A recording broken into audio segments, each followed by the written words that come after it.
and Mark and Jeff from Seagull Team. The specialist bird unit are tracking a rogue kestrel spotted over runway 2. The birds are a big danger to the aircraft. If they were in the wrong place at the wrong time, got ingested by an aircraft, damage the engine enough to bring the aircraft down. There he is, isn't there?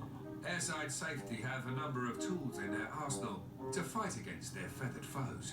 So I can get out of the vehicle and stand there flapping my arms, which is quite effective.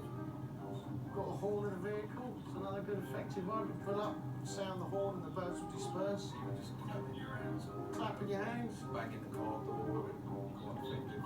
Haven't got you, Jeff.